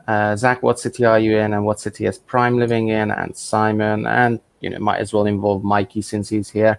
Let me just quickly answer this one. So I'm gonna be the first one to answer because I love myself so much. I live in Jilin, which is northeast Jilin province. Corey lives in Chicago at the moment, like you said earlier. Simon is in Taiwan. I'm not sure which city are you in, Simon. Taichung right now. There you go. And Mikey is in Shanghai, as far as I'm concerned. Is that correct? Yes. There you go. There you go. Knowledge is power. All right. Now oh my God. Sorry, I need to address this question because it's so silly. I'm sorry, guys. I promise I won't, drift off topic anymore. Zach, would you fight Kirk for charity? So I think he's trying to set up a KSI Logan Paul thing here. I mean, I don't know. All right, let's go on to this one. Corey, would you do a charity fight with anyone from the China scene? Like a KSI Logan Paul kind of thing. Not with Guela 60, because he's like. Let's not say names. Just keep just a yes and no. Would you fight anyone from the current China scene? No, for money. I don't want to break an old man's hip, so no, I wouldn't. It's just a fun question. So, Simon, would you do a charity fight with anyone from the China YouTuber scene? Probably not. But if you get like very influential, I think then you may get some motivation to do certain type of silly thing. I think I know the KSI and Logan Paul, they probably can make millions or even like 100 millions of money or viewerships just based on that. So yeah, I'm not being materialistic, you see. Yeah, there you go. Mikey, what about you? Would you do a charity fight with anyone from the YouTuber scene? Now I do YouTube as a hobby, as I said, and I mean, Curiosity or Kirk can raise maybe 2,000 USD for his birthday uh, celebration, but this is not the purpose that we gathering here. So Okay. no. Yeah, let me just add, my 2 cents to the end. I would definitely do it with someone. I'm not gonna say names, but it would be good fun. It's a way to entertain people, and this is an entertainment like platform. We are here to entertain people and share opinions, and that's a sort of entertainment. So yeah. See, at least you guys have a sense of humor. I don't know.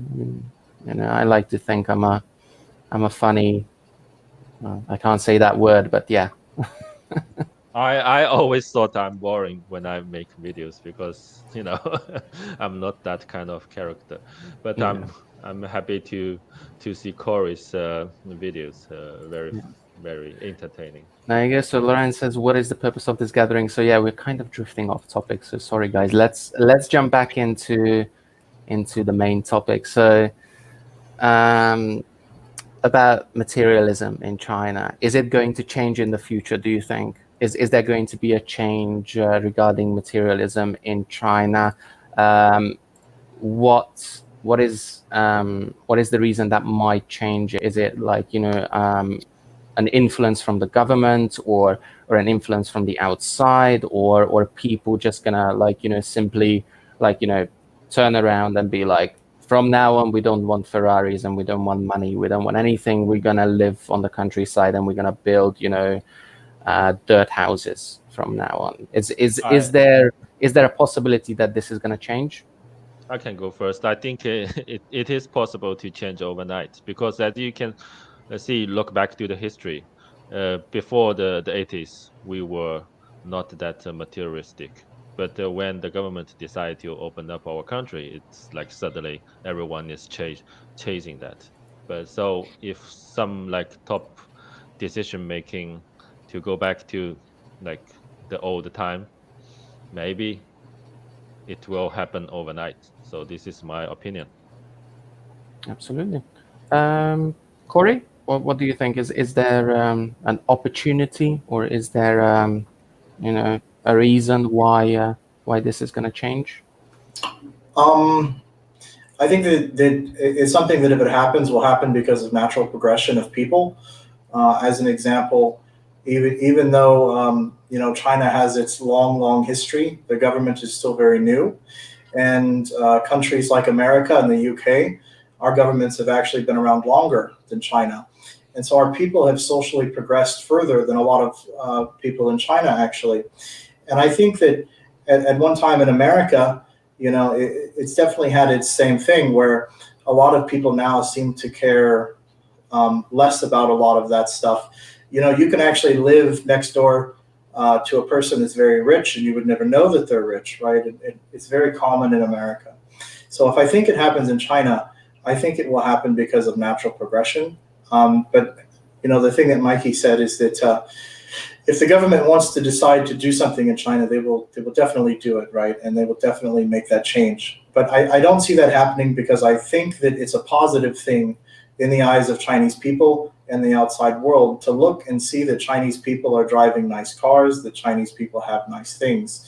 So I don't think that they're going to change, because I think it's unfortunately a very good propaganda piece to say, hey, look, we've pulled all of these people out of poverty, and everyone can afford Starbucks now. So that's the way I feel about it.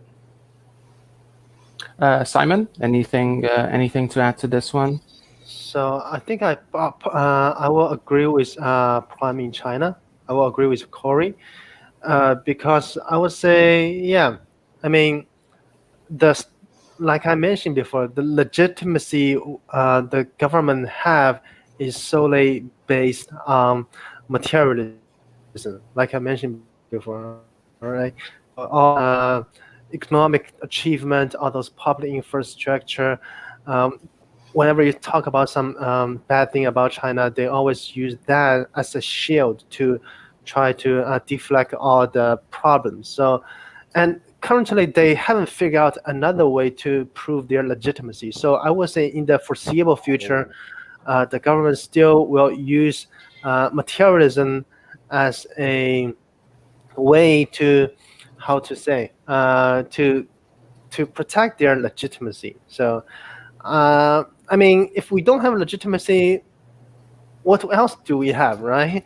I mean, if everybody focus on morality instead of materialism, then instability will happen in China. That's a very sad situation. So, but I do agree with Corey that, generally speaking, like the natural progression also proves that when people get money, they want more. They want more spiritual stuff. We want to be able to write our own article. We want to have a certain degree of freedom. Average people want to be able to make decisions for their future instead of being told by anyone else, right? So I think it will happen to especially a lot of young people when they got money and they want looking for change. But I think from the government side, I don't think they are looking for that change because uh, they are pretty satisfied what they have achieved in the past 30 years, and they want to keep uh, to do the same thing in the future. Just based on what happened around us, you can actually tell uh, or get some hint from what they actually have done in the past 2 or 3 years, right? Uh, and if you check all those major events, everything is correlated with what they want to do in the future. So I'm gonna say materialism will still stay the same, and unfortunately, that is just what it is. Yeah, absolutely. Yeah, I have to agree with you guys, and just my 2 cents in the end. Obviously, there needs to be a balance between being materialistic and being spiritual, if you would like to call it that. So, but it's difficult. It's difficult because, like you said, people that have money, they want more money. People that have a Ferrari want another Ferrari. People that have an iPhone want a second iPhone. So, it's also being greedy, and greed is something that's infected. I wouldn't say all the generations that we currently have, but maybe our generation and the next generation is gonna be infected with this greedy attitude and materialistic mindset. So maybe it's gonna take a couple of generations until we see some significant change. I kind of have to disagree with Mike about things can change immediately. I think this is a slow process, but that's just my opinion. So you're entitled to your own, but in my opinion, this is going to be a long journey for change. This is going to be the last question that we're gonna pull up because we are reaching the 2 hour mark, and as we said, we are planning 2 hours tops.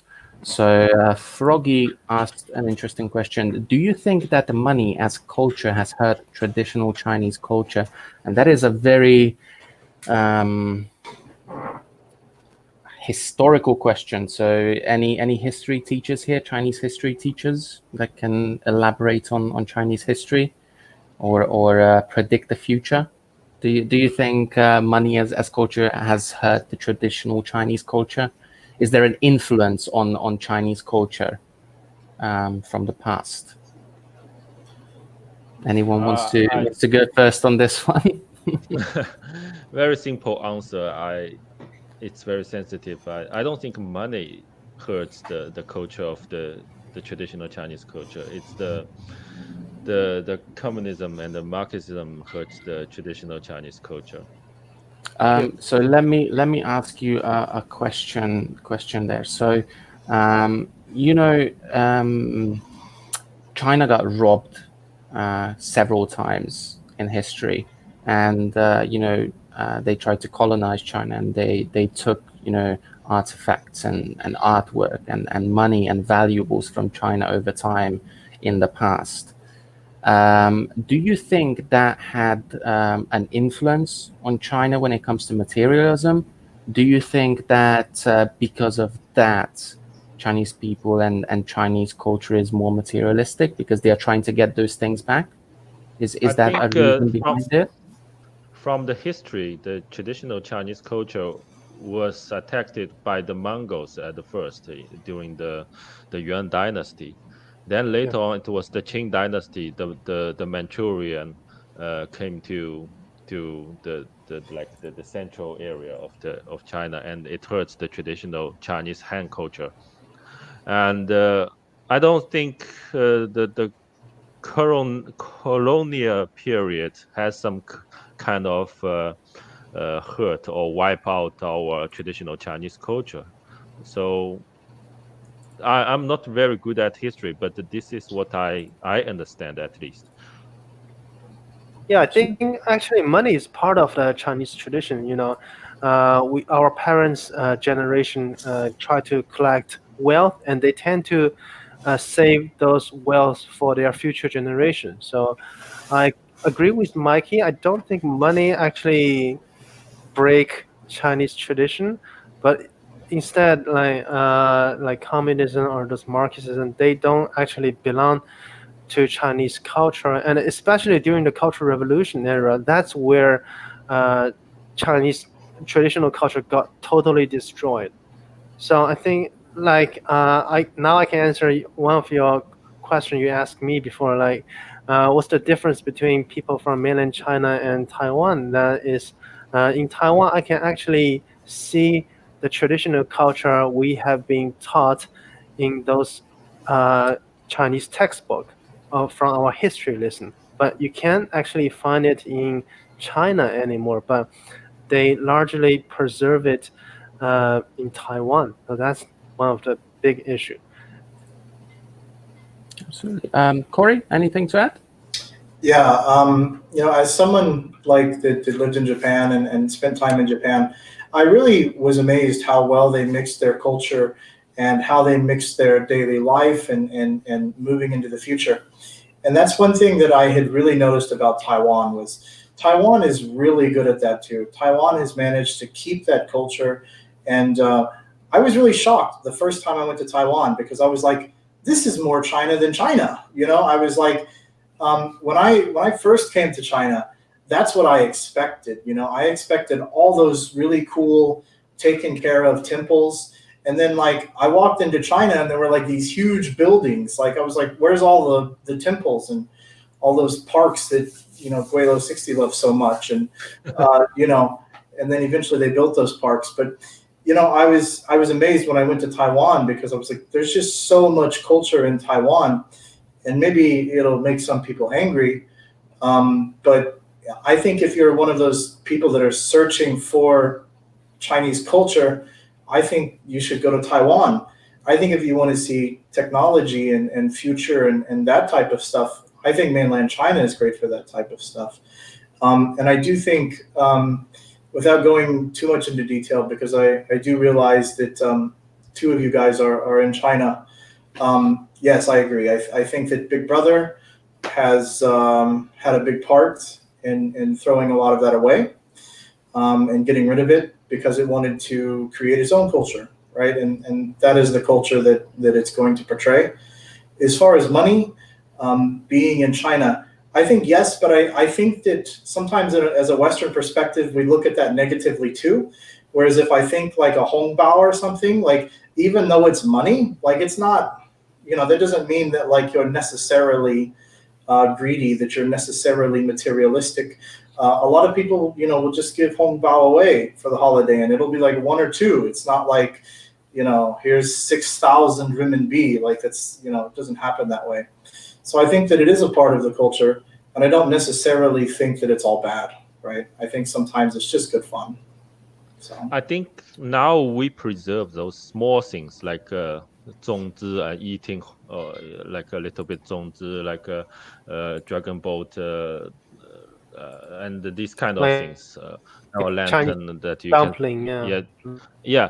but we lost the main part of our culture. If you want to see those real, I think Japan derived the very like similar Han Chinese culture, and they did some like a modification localization for themselves. But I mean, if you want to see those architectures and the gardening and those beautiful things, those things are derived or partially from the Han or Tang dynasty. So I don't think we preserved our history in a very good way, and not too many people realized that, and they still think they are the the authentic descendant of the dragon, which is ridiculous. Mm.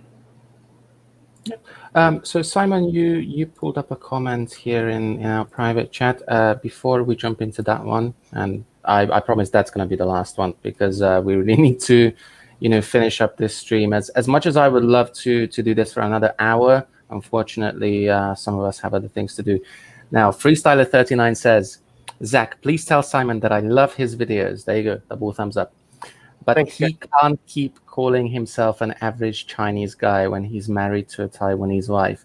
So now you are not, an average Chinese guy. You're an average Taiwanese guy.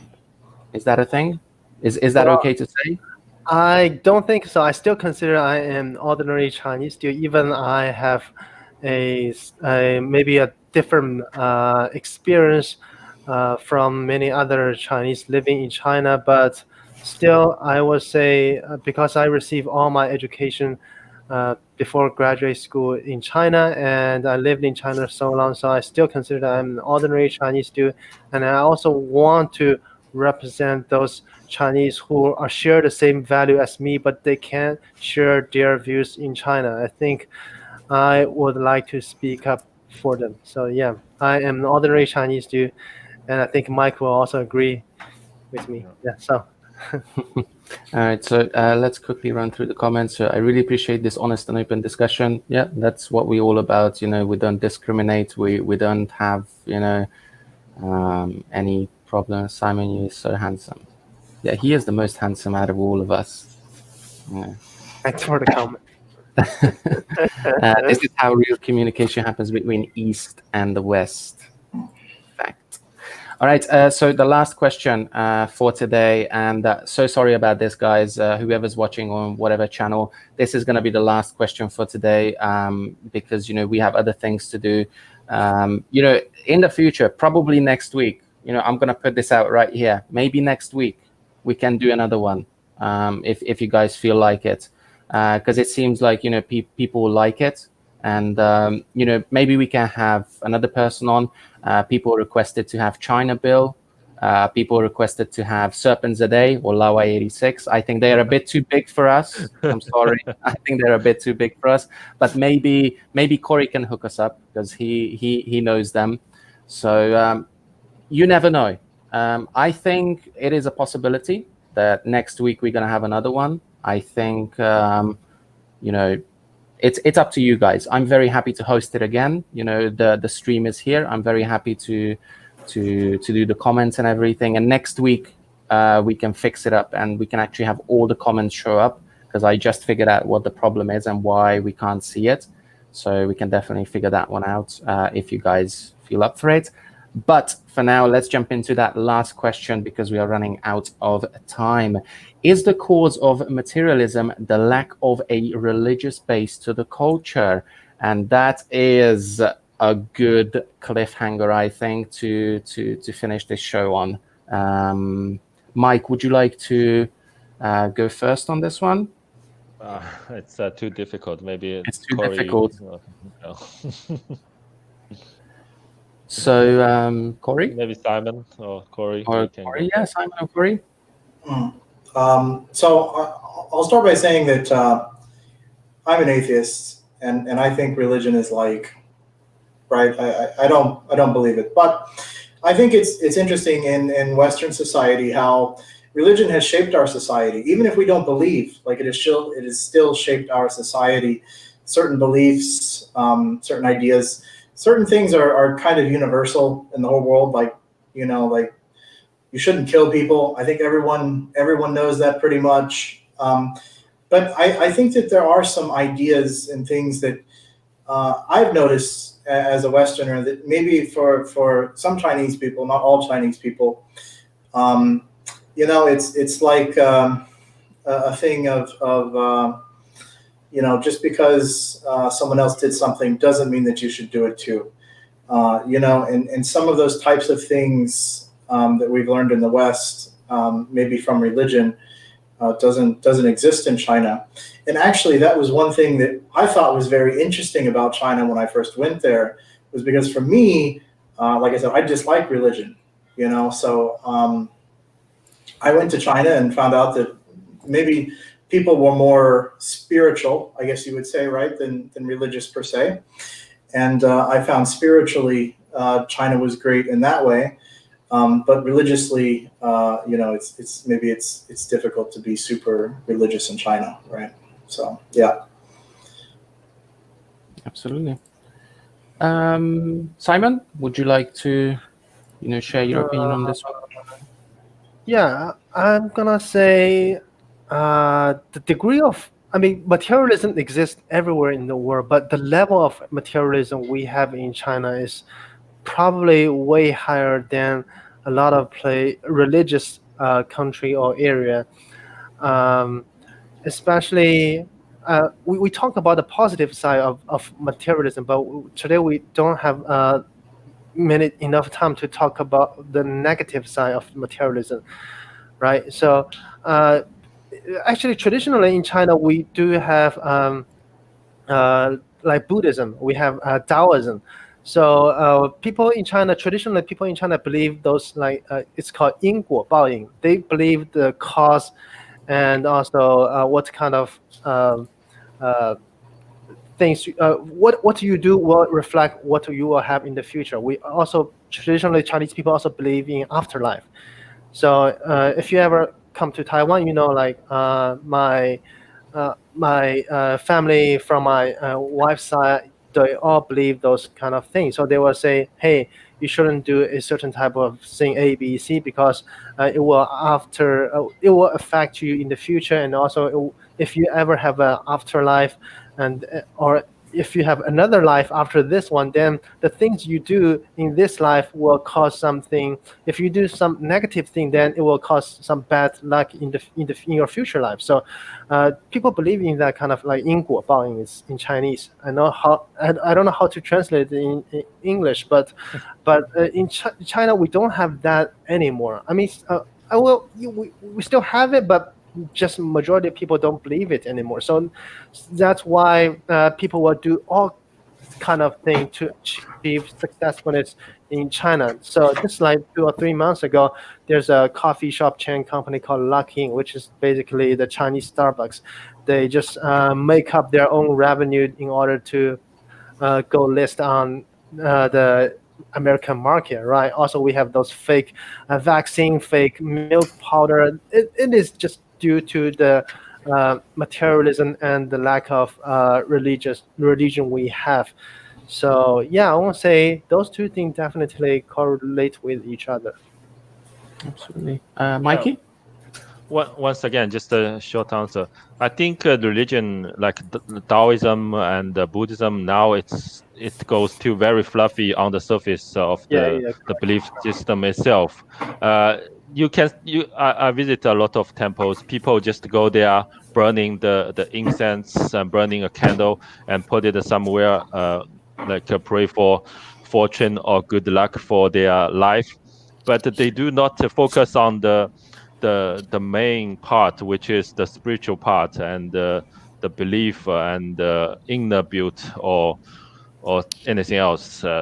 This is the downside when so much traditional Chinese culture were wiped out during the disaster 10 years decade. Yeah, absolutely. Unfortunately, I can't really add anything to it because you guys said, all the things. Like Corey started with his thing, and I was like, okay, now I'm gonna say what Simon actually said, and I think Mike got trapped in this as well. That it's he ended up talking about the spiritual thing. So yeah, I can only agree with you guys. And yeah, I think that is it for today. One more comment from Freestyler39. I must say, British guys make the best moderators. Yes, you are. I'm trying. Anyway, excuse me.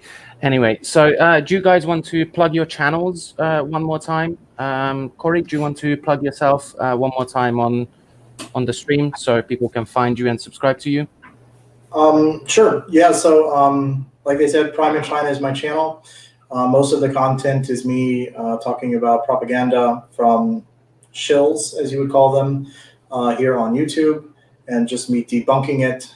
Sometimes funny, sometimes not. Please check me out. I would really appreciate it. Thank you. Absolutely. Simon? Thanks for tuning in today. And I'm just an ordinary Chinese dude. Sometimes will post my honest opinion and my real experience about China. And sometimes I just do some average vlog. And yeah. Awesome. Mikey? Yes, I want to thank you all the audience. And my channel is now focusing on the Chinese topic, and for sure in the future I will do the same. I'm going to do several days conquering the Wu Kingdom vlog things in the near future this summer. But I'm not going to fully focus on China topic. Maybe in the future I'll travel back to the Europe, and I'll travel around Europe and do a comparison to between Europe and China as well. So my topic will not only limited on China topic, but this is the main focus that I'm doing, at least for the near future. Thanks, guys. Awesome. All right. So as the moderator, the British moderator, let me plug myself last. Thank you so much for watching, guys. I really hope you enjoyed it. Obviously, you can find my channel. Sorry, I'm getting the corona because I'm sitting next to Corey and I'm not social distancing. Excuse me. So yeah, you can find my channel. It's called Zack P. You're gonna see a very, very handsome guy in a red jacket as my logo. That's me. You can click on my channel. I have about 650 subscribers right now. So feel free to come over to my channel. I do videos about China. I live in Northeast in Jilin. So I do most of my videos here and I show what my life is. And sometimes I talk about, interesting things and, just general things in China, like, for example, how to spend your money, what kind of holiday you can have, and all of these things. So if you want, a regular, ordinary British guy talking about China, feel free to join the gang and, check it out. As for the stream, I thank you, every single one of you, for joining us. It was a very, very fun one. I really enjoyed it. Hopefully, we can do this next week. I would be very happy to do it. Corey, how do you feel about probably next week? Would you be interested? Sure. Yeah, of course. Yeah. Simon, how do you think? What does your audience think? How is this stream received? Do they like it? Do they dislike it? Do they hate you now? I don't know. I think everybody likes me. So yeah. Because you're handsome. Yeah, I think if I don't have anything else to do with my wife, I think I can tune in and do a live stream with all of you guys. Awesome. Mikey, any plans for next weekend maybe? Yes, if my wife doesn't. Now you see we have a new topic, like Chinese students are mainly governed by their wives. So, yeah, but it's not the government that governs us, it's the wives. Yeah, but I'll right, make it as possible as I can, so no worries. All right, there you go. There's one more thing. Lola Farley is live right now. I just wanted to put this one up. Guys, go over to that channel. He is awesome. I love his channel so much. That's as far as we can go with him, unfortunately. I tried to have him on one of my live streams, but we ran into some issues regarding censorship and things like that. So unfortunately, I don't think he is going to be a guest on our show, but I will talk to him because I do have him on a few sites, and we can probably come up with a solution for this issue. But for now, that is it for today, guys. Once again, thank you so much for watching tonight. Well, it depends where you are.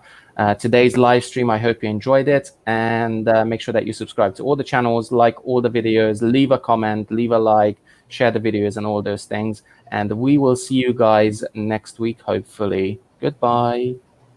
Yeah, see you guys.